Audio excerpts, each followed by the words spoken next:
So we had an executive session. We came out of it 10 minutes ago. And I would like to offer the following resolution.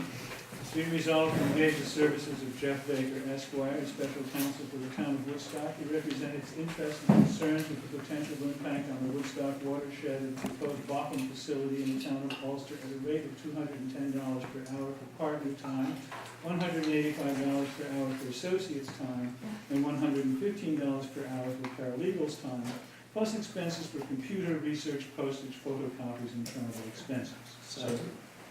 So I just want to, since we have a number of people here concerning this issue, just to review my thoughts about what all is happening. I've already spoken with some of the Save Cooper Lake people about this afternoon about a conversation I had subsequent the November 20 meeting of the Ulster Town Board with their supervisor, Mr. Quigley. And there was really no substance or surprise that came out of this conversation. He just basically said, yes, we're going to be lead agent, and he promised an open, secret process, blah, blah, blah, the things that he had said at this meeting. And I reasserted our concern with our watershed, and also my chagrin that I have to reach into your pockets, my fellow Woodstockers, to fund this, protecting myself. And that was basically the substance of our meeting. I also, this afternoon, I'm talking with Liz and Candice and Richard, I drew attention to an article, or an editorial, I guess, that appeared in last week's local paper, which was I think it said it was a repeat, or reprinting, or whatever, of an editorial in the Kingston Times on this whole subject. And anyone who read that editorial will know that what it was talking about was the proposition, the idea, the thought that may occur to the city of Kingston at some point in time. I think we'll all be dead before it happens, but nonetheless, that they, like many other communities that are along the banks of the Hudson River, will just simply start drawing from the Hudson River and give up all their rights to the watershed here. And were that to happen, that would be the end of Cooper Lake, because the diversion from the Mink Hollow watershed would no longer be there, and Cooper Lake would reduce in size to the pond that it once was 100 years ago. So that's just all things to be thinking about as we proceed and carry on with this long and tortured history between the town of Woodstock and the city of Kingston on issues of water. The conversations that I've had also this afternoon reiterated the position of the town board here took about a month ago at its meeting, that as far as this whole Niagara bottling proposal is concerned, our sole concern, as was expressed in the resolution that's on the table, is with the Woodstock watershed. And that's the whole watershed. That's not just the Sawkill watershed, but it's also the Beaver Hill watershed. It's the entire watersheds of the town of Woodstock. These are the concerns that we're wanting representation on the matter. I don't think it's inappropriate for me to discuss one matter that was discussed in executive session, and that was the ethics of, because I had made this complaint to the DEC, I had made this complaint to the town of Ulster, I had made this complaint to anybody that was interested in hearing it, that it chagrins me as a fiscal officer to have to go into your pockets to hire Mr. Baker, to hire the hydrologist that we will eventually have to hire to study the assertions that are likely to be made during the secret process. My question to him was, were I to put my hand out, would that be unethical? And he tells me, no, it's not a question of ethics. He said, fat chance in hell you'll ever get it, but it's not unethical. So I just don't want anybody here to be surprised when you foil from my letter to the town of Ulster to see that I put my hand out. I have no shame in asking. So just to let you know, but that's all. That's that's I think just about everything that I can report that has happened subsequent the town of Ulster meeting on November 20. Does anybody else want to add anything to this? resolution? Any discussion about it? I would just say that I was very impressed with this gentleman. Yeah, Jeff knows his stuff. He's certainly very experienced. He's an awesome guy. I think he laid out a process and procedure which this whole application is gonna go through. And it looks like we have places where we can play a significant and perhaps inexpensive role to get involved in this. Although if it's also not really expensive. Yeah, well, there's also the That's off the record.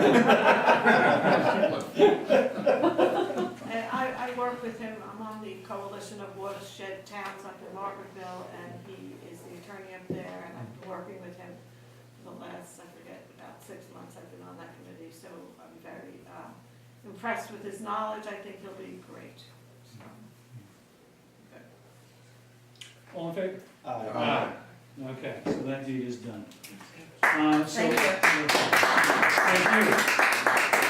Listen, to all of you who've expressed your concerns, continue. I mean, don't let up.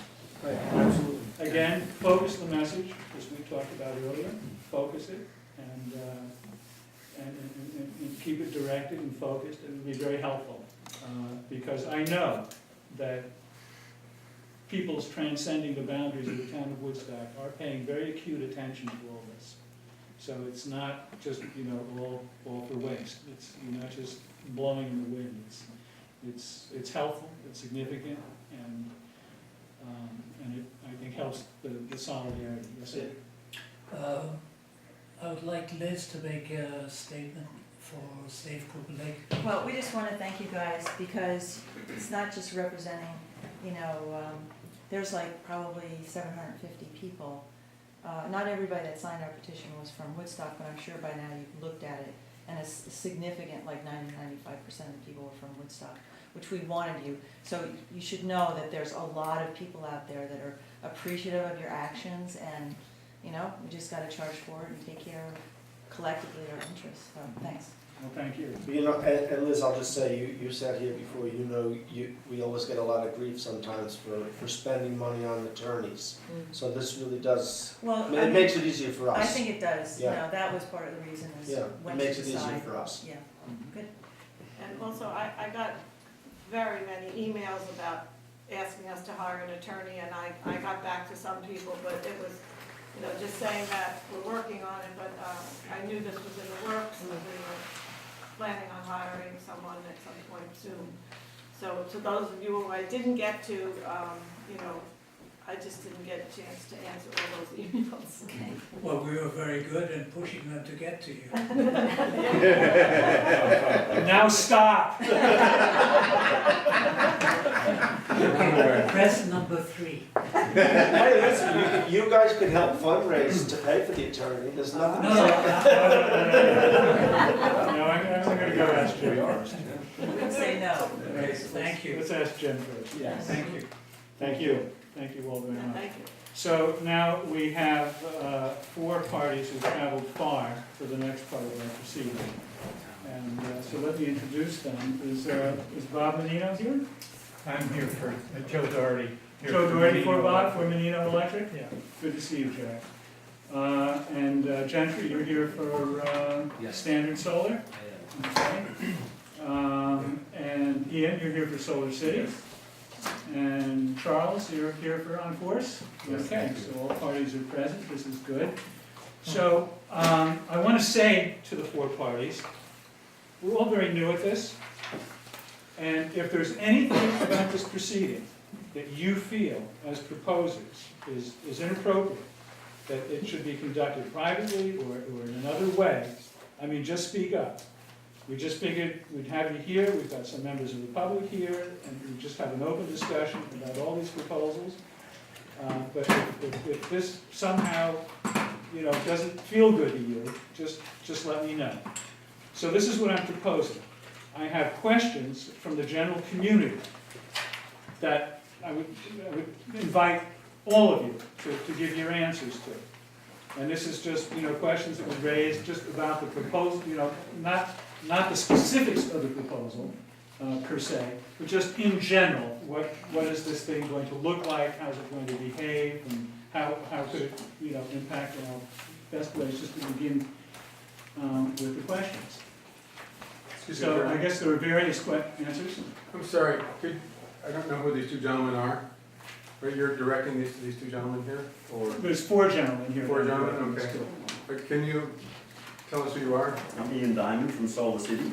Okay, Joe Doherty from Menino Electric. okay, Gentry Rouse from Standard Solar. okay. Oh, is this a different issue? Yes. I'm sorry. Okay. Oh, I went the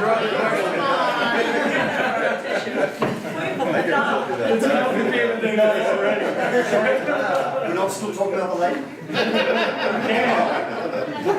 You mean solar? From Niagara. Contributions to the legal fund. Okay. So we're talking about an approximate 600 kilowatt solar array. So one of the questions is, and I realize that there are various answers to this question as we can see up here, and thank you, Ken, for putting that together for us. But how many total acres will be cleared for the array? And where is the footprint? So maybe, Ken, you could guide us through that question. Well, each of the, you want us to go through all The 4 scenarios? the 4 scenarios? All right, well, let's just start with what the sewer treatment plant looks like now. So that everyone gets and some of this we'll bring up while we look at the various outlines. But this is the sewer treatment plant, this is Route 212, this is Xena Road, this is what's known as the Xena Cornfield. These red lines are the 100-year flood zone, because the Sawkill runs right here. And, if we have a 100-year flood, this is about where it floods to. And then there's a rise. And you can see this shaded area right here, there's about it starts higher up here, and then it probably drops about 20 feet down to those red lines. So that's what and this of course is the plant. Ken, can you point out the dam, just for? The dam is right here. People get their bearings. Thank you. Right here, that's the dam with the backup. The, let's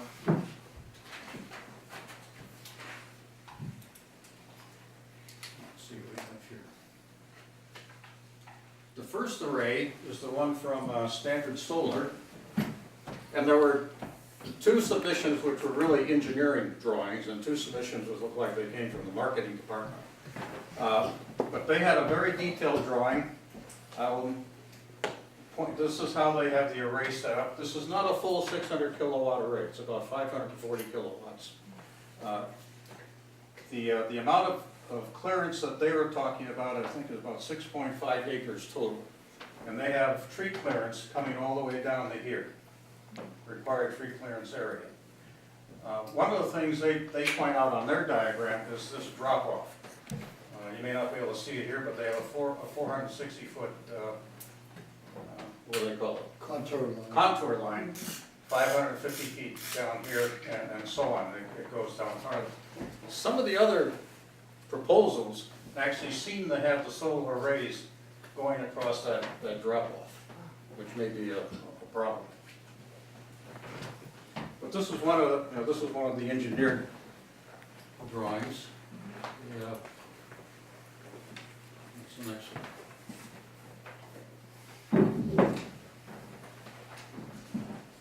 These are big files, so this is a small computer, so it takes a little while for it to come up.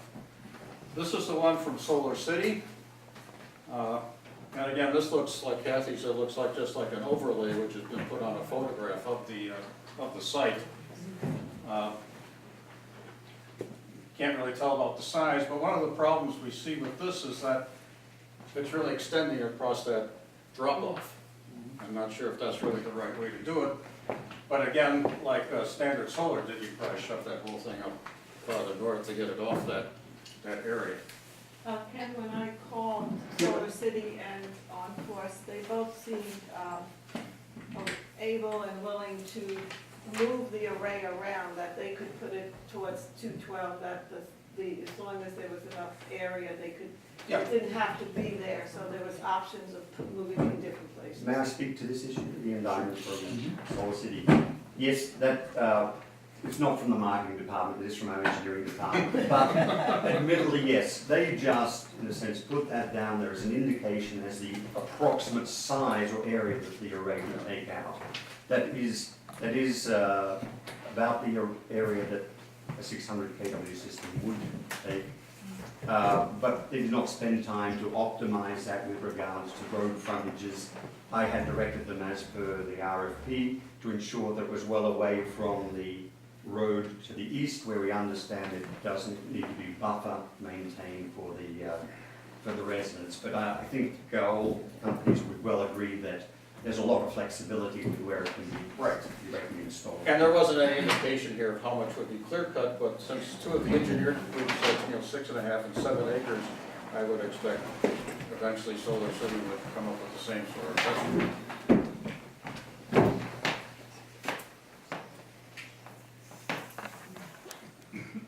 The third proposal, I think, is from Menino Electric.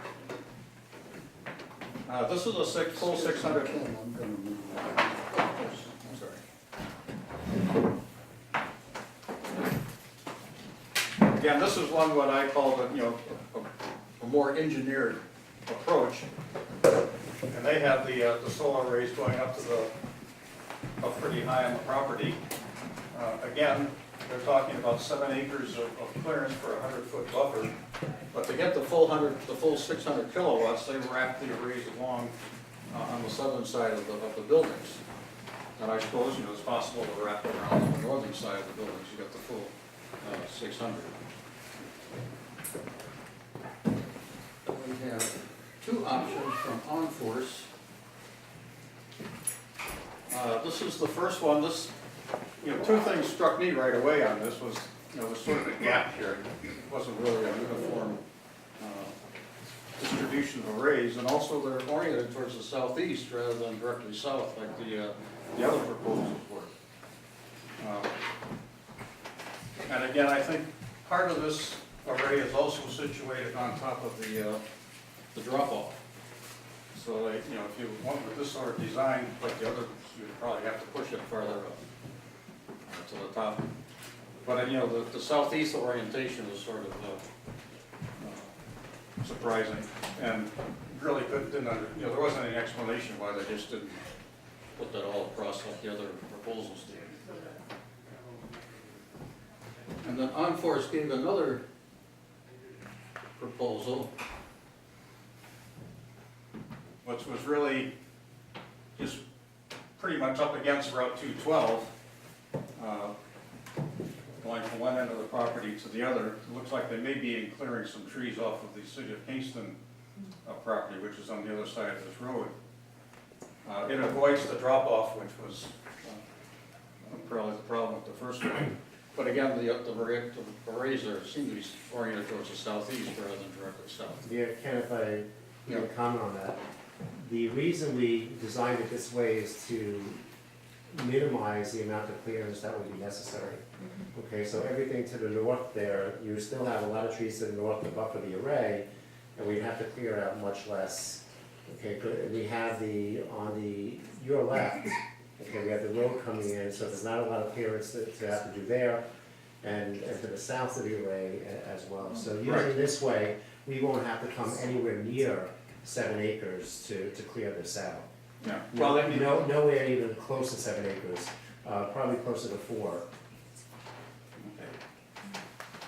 So we believe, after being to the site and really doing a thorough analysis of the topography, that's the best design out of all the designs you've seen tonight.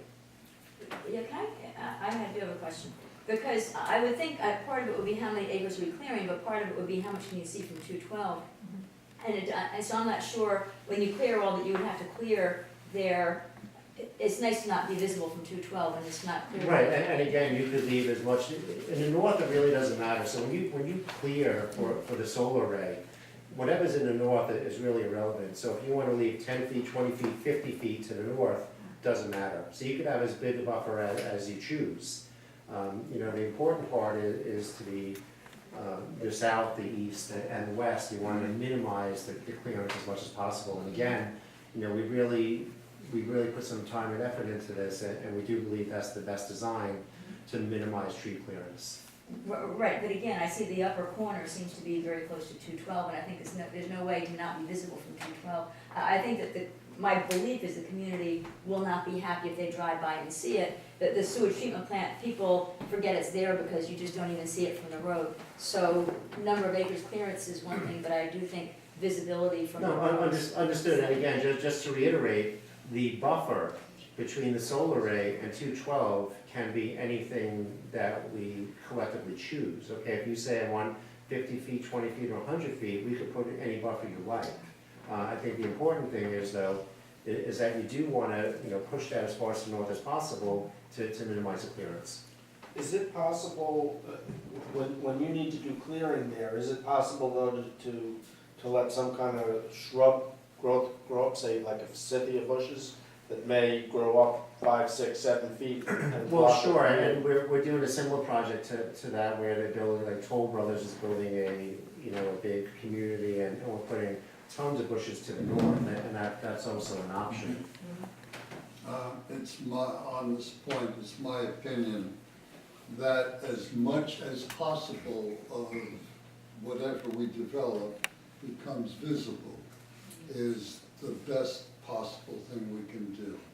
I believe very strongly that separate from the money and the effort and the agony that goes into this, having much or part or complete visibility on this work is crucial, absolutely crucial. So if I could just, this gentleman's brought up an interesting point, because it sounds like just from the town perspective, you have varying ideas as to how visible you want the array to be or not. And I think, importantly, any of the companies here can very readily work with the town and the interested parties to optimize where the system might be from a visibility perspective or lack of visibility perspective, and also with regards to trees being down or not. It's not difficult. An RFP like this, it's any design presented there is just very indicative. Okay. Personally, I'd rather see it when I was driving than have it in someone's yard. So, or visible from someone's backyard, so I think windmills are beautiful, I like seeing anything that's not fossil fuel. So let's stop for a moment and just, and then, nobody's making decisions here, but I'd just like to make an informal poll. So we've seen different ideas here, what does the room feel? Could I ask Sure. one question, Jeremy? I'm Kevin Smith, I'm with the Woodstock Land Conservancy. We own a land and fee right across Xena Road from this property to the east, and hold a conservation easement on a meadow just across the Saukville Creek to the south. And my question, along with these other considerations, such as setback from the road for visual impact, whether we consider that to be a positive thing or negative, and buffers from neighbors, I wonder if habitat or kind of the footprint of whatever is undeveloped has been considered as part of this, or if that would be a factor that could be considered as well. What do you mean the footprint? Well, as you go closer to the road, to the north, that serves the purpose Of preserving everything to the south. Exactly. Yeah. It leaves a more intact, a larger intact footprint to the south. So, there's trade-offs here, and I was just wanting to reference the point that there is also that factor that might want to be taken into consideration. The Environmental Commission looked at that. We were looking at a 200 kilowatt array, and they had placed it, it would be essentially up here. But they had looked at we did the studies with the Hudsonia, and they identified some, I guess you might call them migration paths or something, essentially coming from your cornfield. But the area around 212, there's not a migration path because the barrier there is so high. But down towards this end, I think it could become one. It could become a problem. But we have the Environmental Commission essentially looked at this. It didn't necessarily look at that end as far as a migration path for your deer. Did you say deer? Well, you go by the cornfields, just loaded with deer, right? Well, one of the corners are loaded with deer. Let's not get started on deer birds. And there was a migration path that the animals followed up, I think it was alongside this side of the property. And that may, this may overlap, but we'd have to ask the environmental commission to take a look. But that certainly preserves a Oh, corridor yeah. between the solar panels and Saw Hill Road. Well, that would be, the biologists may not agree that. But, I mean, that's something that's an unanswered question. We did answer it for the 200 kilowatt array right here, but not for the array sticking all out there. So can you calculate from that how wide is the buffer area of retained trees in feet? Can I calculate? Well, not right now, but we could. I mean, we can. Well, how wide is that array? Because I would guesstimate that the buffer there between the array and Saw Hill is about the same as the width, close. I don't know if I can read it here. Or use the hands it. Check, I think, had a question too, John. I just really want to echo what Kevin said, which is that I think that the visibility is an important consideration because of the fact that the conservancy field is there. We've got a lot of open fields, very pretty, and anything that compromises the experience of people looking at that field and in that field, it just should be treated carefully, that's all. That's the obvious. The only measurements we have is 100 feet from the tree line to the arrays. We'd have to calculate the actual size of the arrays. So if from the yellow line to the green line or blue line is 100 feet? No, it's from the red here. From the red is 100. It's 100 feet. And I think it's the same So all around. you've got another 60 or 70 beyond that. So you've got 100. Yeah, but the deer walking on the side of the road, yeah, I mean, It's 170 feet. Okay, so let's just. But that's a question for the environmental commission. So, how many solar panels would be required? About 1,800, And what are the rough dimensions of them? roughly 5 by 3, 5 by, 5 by 3 approximately. and so they're positioned at a slant, They're positioned at a 20 to 30 or 30 degrees Celsius. and what's the highest elevation off the ground? Well, we'd like to put them a little higher if we could. It's really, it depends is the answer. The higher you put them, the better the production's gonna be, because if they're very low, when it snows, you're gonna stop producing. Okay, if we're able to bring them up, 18 or 24 inches, if it snows, we're gonna be a little insulated from that and be able to produce more in the wintertime. So a maximum height of approximately 8 feet. 8 feet. In the rear, and again, it depends on the design. You could do, 2 modules in portrait, you could do landscape, so there are various ways to do it. There's a lot of variation. It would be a collaborative effort with the town to say, okay, here are the options. It could be 6 feet, it could be 8 feet, it could be 3 feet. But again, it's going to affect the production. So if you're going to go through the exercise of doing this, you really want to be able to maximize your production. But 8 feet height would Max. be pretty much the max. That would be like, max. It wouldn't be any higher than that. I just wanted to point out one thing on Standard Solar's design. We did design a smaller system ultimately because we wanted to just clip your 100% of production, so we'll have 1,500 panels. But based on the coming megawatt blocks program, I think our system will even be oversized for what they're gonna allow you to submit based on a potential 90% of the town usage. So that basically just means that you can only build a system that's 90% equated to what the town's gonna remote net meter, if you will. And so our design thought about that. There was a lot of chatter about that in the industry, so we designed our system a little smaller. The other thing we did was we did put vegetative screening against the road to the east. And we did maintain a tree buffer to, I'm not sure what road that is to the north. It's Route 212. Yeah, and I do understand that people want to keep these things relatively private and, you know, and keep the Woodstock experience, and I understand that you may want to sort of let people visualize that their solar panels, but I would say if this thing's going to be there 20 years, you know, I think keeping it all secluded and away from public view is I would sort of take that stance, because after 10 years, solar is going to be a very ubiquitous thing. Mhm. So, but our design did take into consideration all of the swells, I should say swells, but just everything about the topography.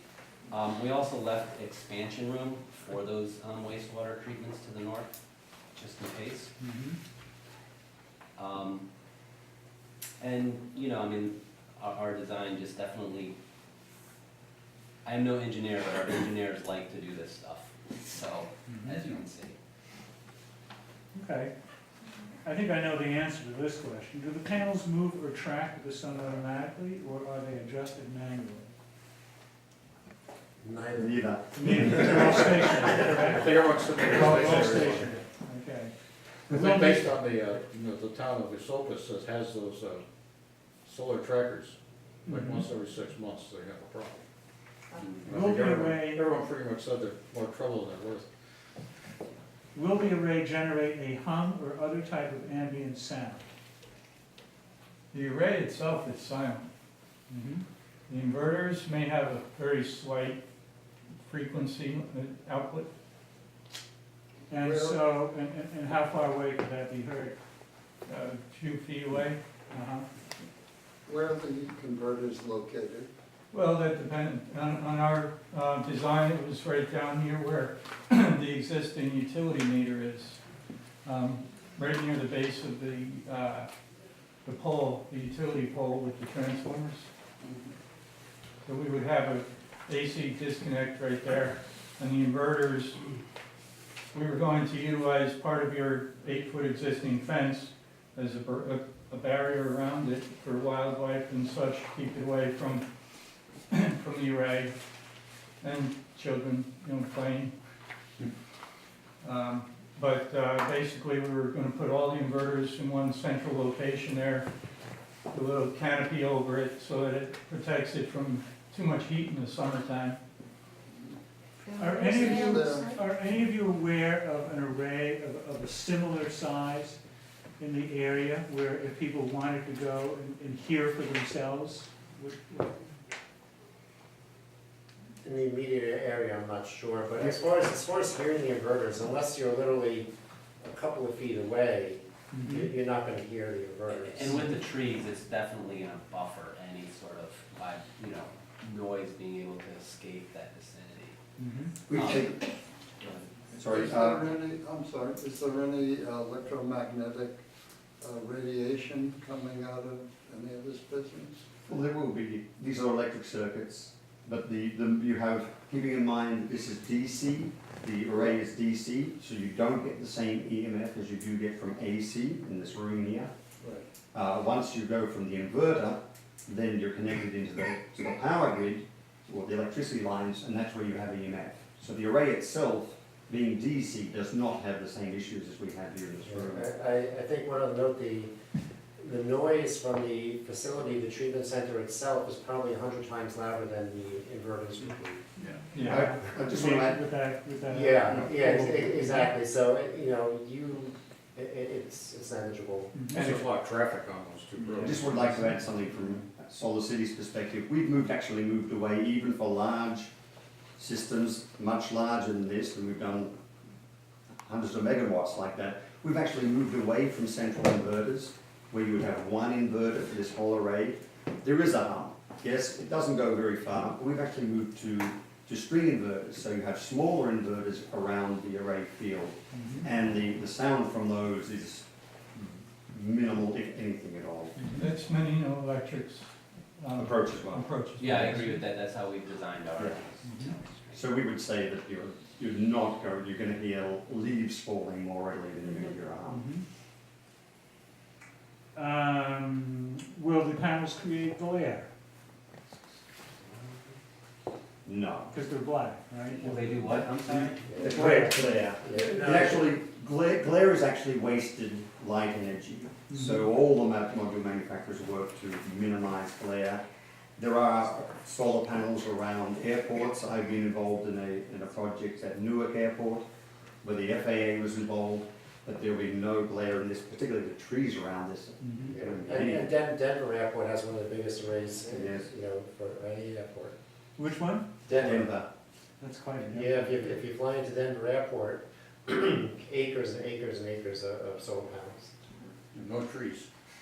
I'm not sure if I'm flying into Denver That's correct. into a Bedouin tent. That airport is so interesting. Will the array be lit at night? Be lit? Yes. No. Is there any No. lighting? So No you way. won't require lighting for security reasons, okay? It's wasted energy. Where is the access to the array? No, so I guess with all these different, so it would be through the existing roadway Yeah, I into mean, the treatment you plant? have You acres, wouldn't have to carve a new roadway through all the roads there. not at all. You have acres of entrance points. Will there be signage? That depends on the town. So it's, I mean, you don't require any sort of No. signage? I mean, except maybe little tags on your sign that say. Whatever's required by, keep that. whatever's required by the electric code, that's it. Okay. Will the array be fenced for security and or Yes. as a Yes. buffer? So talk about the fence. Not necessarily, that's again up to the town. Mhm. I got to Buffalo a lot, and the University of Buffalo has a very interesting array up there. They have an artist involved with the design, and that's on their campus. That is unfenced, which is not our usual procedure. We would probably, like all the other companies, we would fence the array, but they actually have it unfenced, and classes are held within that array. Yeah, if the facility itself is fenced, so I don't envision the real need to fence the array. The facility is fenced in and I don't see a big security issue. But I would assume that all of us have factored in the cost of fencing into our prices. Yeah, I mean, this is a power generating plant though. This is a lot of energy. Right. So I would suggest you think about a fence. So when you say Remember, a this fence, is- this is a 20 fence for that purpose, just to discourage people from walking into it, or a fence very high to prevent people from going? You can do a very, ornate, nice fence if you want. It depends. I think the objective really is to just, I don't know what's fenced around the sewage plant. Well, the whole facility is Is it? fenced in, yeah. There's an 8-foot chain link fence around the back of the facility there. We were just proposing to continue that around the array itself, around just over 2 acres of the array. But to, leave the rest of the, clear cut area just open. Our pricing includes the fence around the array. So does ours. How about the other two, since Do we're. you want to include a fence? If requested. It's not in the price right now. Pardon? It's not in the price. If requested, we would do the fence, but again, it would be up to the town, being that the facility is fenced in. What maintenance tasks are required for the array? How often? Will these tasks create traffic, noise, or vibrations? So there it is, and what do you do to keep it going? Typically, twice a year. I mean, these things are really controlled from the computer. And so if something happens, then they'll go out there, but I don't think that there's gonna be any more traffic than the town of Woodstock is gonna otherwise notice. And traffic would not be impacted. If you're going to have anybody go up and work on the array, it's like 1 or 2 trucks at all, at most, they pull in and park and go to work. Alternatively, whenever it snows, we can have your after hours phone numbers and you can come along the broom and get us the array. But the reality is, nothing is done. There's very little, for our company, if there is some mowing to ensure that the grass hasn't grown above the low point of that, That might be a number of times per year, but that's minimal amount compared to what the grass mowing you'd be doing at the wastewater treatment plant, that's minimal.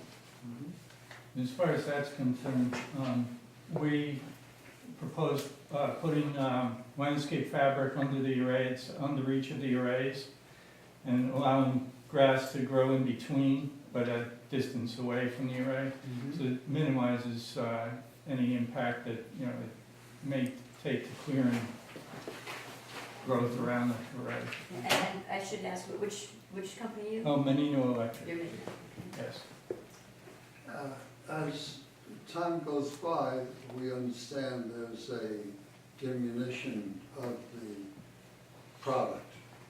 And are there any ideas or plans or whatever for upgrading the arrays to bring them back to their original operating conditions? I don't believe any of the companies have a plan to do that. The only way that, that would be done is if you guys decided to purchase and own it and wanted to do that in the future. Keeping in mind that the modules themselves have a warranty of 25 years, that assures us as system owners that at year 25 they'll be producing at least 80% of what they produce in year one. I'd be pretty happy if I'm running 80% of the speed I can run at now in 25 years' time. So they will still have very good performance. But we're looking at the public's money. Yes, it's actually our money. Oh. The production is very important for us as system owners. That the performance is there. understand. Yeah, but the PPA, they own it, not us. I think the only I thing, was being a little facetious. I know. to that point though, the only thing that would probably require, but it doesn't, in the PPA is the inverters and they go out. So, but that's typically in the PPA price for you, so you don't necessarily have to think about that unless, again, unless you're the owner. Got it. And our PPA company plan to replace the inverters after 9 or 10 years. That was in the PPA price.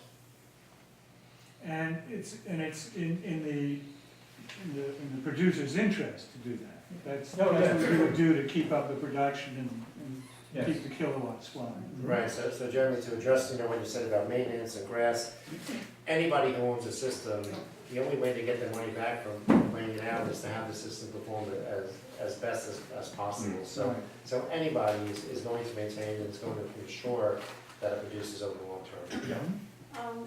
Right now, what is the efficiency of your panels? I had heard that they're somewhere like 17%. What is the efficiency now? And what do you see the efficiency being in 5 to 7 years when the panels are improved? Short answer? Yes. What most people don't realize is that solar is actually mature technology. It's more mature than our cell phones, more mature than our laptops, and even more mature than our personal computers. We are seeing improvements in the efficiency of the modules, but incremental, very, very small. What we have seen in the last few years, and also improvements in the efficiency of the manufacturing and in the installation. So costs have come down significantly, but there isn't an expectation that this equipment is going to become obsolete in 5, 10, or even 25 years' time, where you've got a generating system that has no fuel costs, there's no gasoline to put in it, it's just the free sunlight, and very low operating expenses. So the expectation is that's got a long life, and it's going to have value in that. Unless you've got a real premium on land that you really don't. But then again, this system is still going to be producing a large proportion of all of the town's electricity usage. So there's not an expectation that this would want to be replaced even at the end of the term. And if I may just add to that, I agree with everything you said, 110%. But even if there were tomorrow some great efficiency increase, you know, your requirement is the 600,000 kilowatt hours.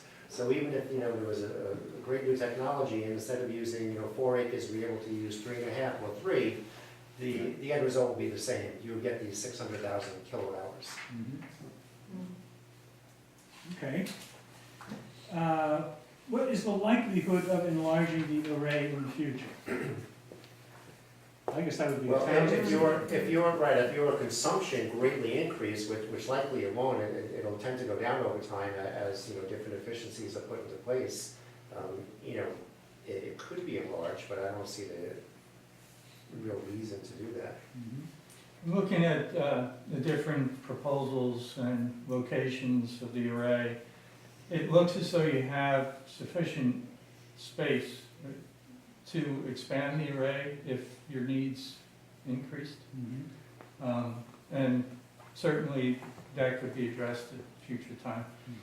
The other option would be to consider upgrading modules in 10 years' time or 15 years' time to get higher output power from the modules. We would, Solar City would not be doing that, just make it very clear.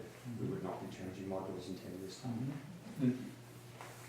And under a PPA. Well, let me clarify that. So Not- even if the town like wanted to get, you know, another 25,000 kilowatt and re-entered into an agreement that you, Or if you and want there to, was a better if you have panel. more usage, certainly we could look at having another array, but there's no efficiency in switching out what is there. Yeah. Right, 'cause It would if be you- pure addition. if you have modules that still have 15 years of warranty left on them, right, Right. it wouldn't be prudent just to pull them out to put, you know, something Right. else in there.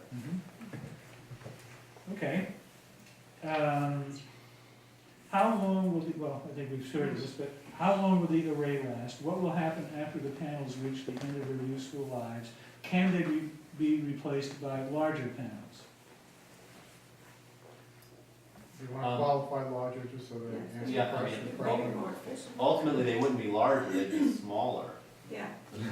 Or just larger in power.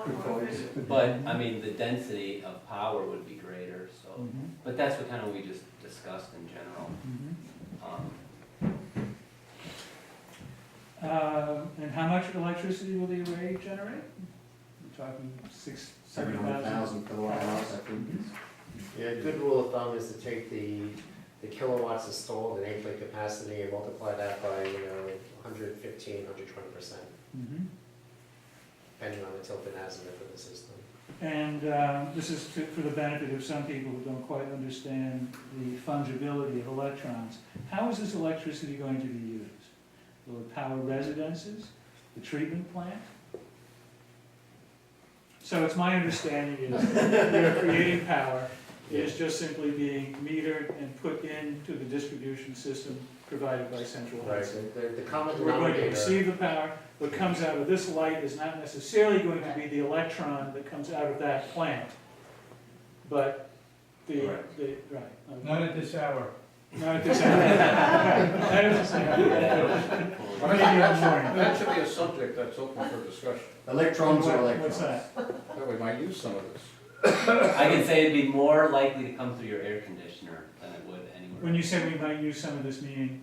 Meaning that you could, you know, take the inverters from 200 kilowatts and run those through the sewer treatment plant, put a second meter in, which would remote that meter with the water district, and then have a third meter for the general fund. Well, actually, it could actually backfeed a meter that feeds the wastewater facility. So in that regards, it would go directly to the wastewater plant's usage first, and whatever is excess would net meter back through the meter. Well, we have some budgeting issues here. The wastewater treatment plant is a separate taxing district. The water wells are a separate taxing district, and then the general fund is a separate taxing district. Oh. So if you run everything Sorry, through the could you wastewater, just repeat that again? That's just very important. Just repeat that again. the wastewater treatment plant is a separate taxing district. So if you run all the power through the wastewater treatment plant, then the sewer system, the sewer users essentially become responsible for all the expense. Right, but the utility bill is paid through Woodstock, town of Woodstock is paying the utility bill. regardless of where you're collecting taxes, correct? No. Correct. Well, I mean, we write the checks, but they're, the wastewater treatment plant utility bill is paid by the wastewater treatment users. Not by the town of Woodstock in general. Right, and, you know, the kilowatt hours are really fungible, okay? A kilowatt hour is a kilowatt hour, it's a common denominator. So those kilowatt hours are gonna get pumped into the grid, and collectively, wherever you're collecting those taxes from, all of those people are contributing to paying these utility bills. No, not if it goes through the Central Hudson, not if it goes through the wastewater treatment plant. The They people serve different populations. who pay the wastewater treatment plant fees would pay the whole bill. Sorry, I think we need some clarification here. Are all the utility accounts covered under that 729,000 kilowatt hours was mentioned? Yes. Are they all held under the one entity name? Well, yes, the town of Yes. Woodstock. Town of Woodstock, Okay, that's all so it the meant. same tax But ID. then we segregate, but we have different That's okay, tax That's bases. fine. That's your issue. So it's just a bookkeeping issue. We would still have the means of apportioning what the sewer district used, Correct, what the yes. water district used, what the general Right, fund. it's just bookkeeping. The only question that I have is, what's the tax parcel ID? Is that one whole big tax parcel ID? Yes, that's one parcel. Okay, Yeah. done. Right, that's one. And also, if I could, one other comment, as far as the, you know, the electrical infrastructure and how the system is interconnected, the utility is gonna have the ultimate say. Okay, so we can sit here and say, we'll do this, we'll add another meter, we'll go this way. Utility, we're gonna present the design to the utility, they're gonna come back with comments, and most of the time, they want something different than what you're proposing. So ultimately, they're gonna come back and dictate how the system is installed and how it's interconnected. Mhm. Okay. Well, so that's it, because it's not gonna be home.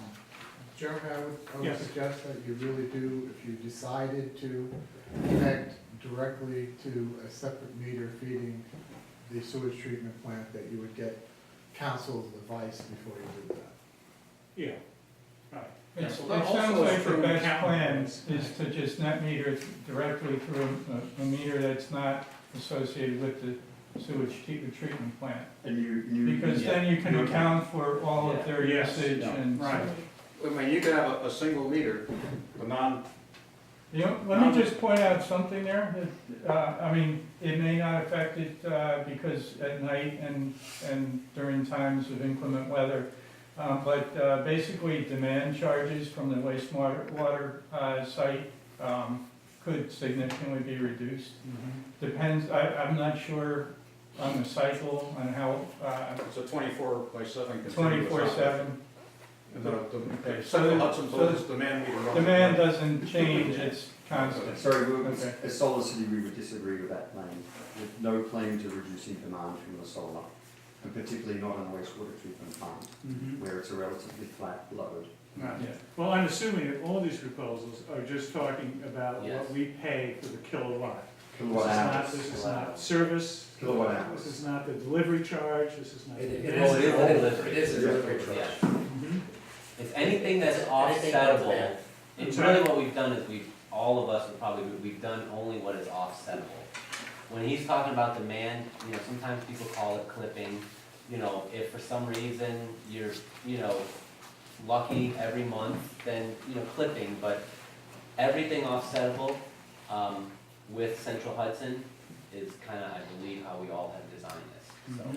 So you want to define net metering for him, just so, there's been a discussion in town that you haven't been privy to, which has to do with the utility charge just for power as opposed to delivery charges and other things, just so they understand exactly what you're saying. A kilowatt hour is made up of like 8 different charges. It really is. There's the SDC charge, there's the surcharge, there's this charge, there's that. There's small little increment Yes. charges that you don't even realize, and you add them all up. Mhm. And then the delivery charge is something that we're gonna offset because we don't have to pay that because you're gonna get credited for whatever you produce. Mhm. Central Hudson's gonna say this is what it would cost you. Mhm. So it's just a wash from the perspective of the utility. And then what, Overloaded with discharges. yeah, exactly, that's all you're doing is discharging. So the net meter charge he's talking about is a total charge rather than a breakdown Well, charge. we've worked through that in quite some detail with Central Hudson. Right, Well, this exactly. is, now, if we're all suggesting a new interconnection, then this is actually gonna be remote net metering, not just net metering. And there's an important distinction with that, is that the value of those remote net metering credits are gonna be equal to Central Hudson's supply rate in kilowatt hours and the delivery charges in kilowatt hours as well. The kilowatt hours that are generated per month are going to be converted by those rates into dollar amounts that will be credited against your other accounts. So it won't actually reduce your load from your other accounts, your satellite accounts.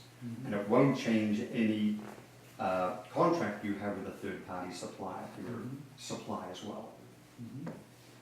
Okay, When you finish, I'd like I'm just, Go ahead, we have a hand up in the back. Yes, I'm pretty late to this process, but I'm just wondering if the town has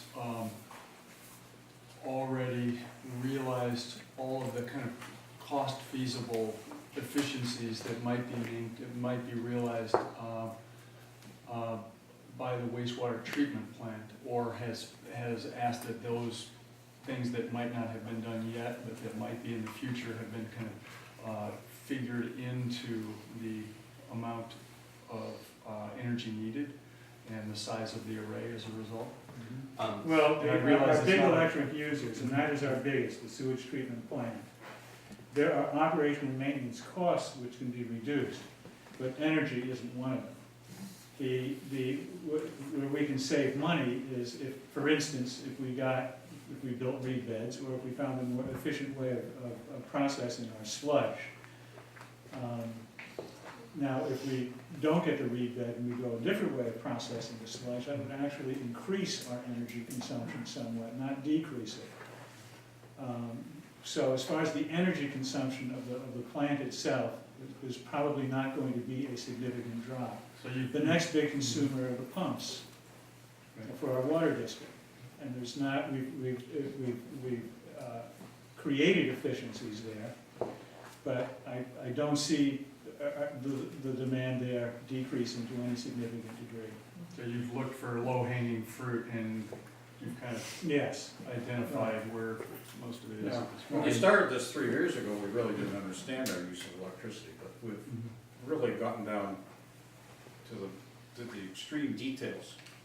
And we found some efficiencies, like one of our washrooms, which is, for summer use, we left the heater on. It was using 20,000 kilowatt hours. We should be using 2,000, right? So that was an easy fix. We just turned the heater off. Just to his point, The lighting there. NYSERDA is gonna come out with a rule that you can really only offset, it's still to be determined, but it's anywhere from 80 to 90%. Well, that might be pulling back on that. They could be. That's been going up and down. 2 weeks ago it was 80%, and now they might be 90, switching and they that. used, it was, you could do 110%, and then they're talking 80%. So I think it's just a matter of what they decide to give you in, Well, our dollar consumption is around 720. Yeah, We're talking about a farm creating 600, so we're probably well within in that Well, threshold. if you go 90%, then you can only produce, whatever that is, 72,000 less than 700, so, 640. But isn't that only for the incentive dollars? Yes. So you can actually size the system much larger than that, but you only get incentive dollars for That's true. what's decided on at NYSERDA. And one comment to that, one of the reasons that they want to do this is because all the systems that have been installed have been overproducing. So from a consumer standpoint, solar in New York State has been performing very well and overproducing all expectations. And that's the reason that they're talking about bringing that from 100 to 90 or below. And they also want to incentivize you to go create energy efficiencies throughout your infrastructure. So you understand that overproduction discussion there, because a 600 kW system could produce 605, just for argument's sake. So as long as you We understand. consume about 720, 715. But we have more consumption coming online. We're now renovating our town hall, replacing our fossil fuel heating systems with air source heat pumps. And our experience with other types of renovations like that generally increases our electrical consumption substantially. Are you saying geothermal? Oh, we had geothermal, that really cranked it up. Yeah, right, yeah, okay. We're hoping the air source heat pump doesn't do it quite as much.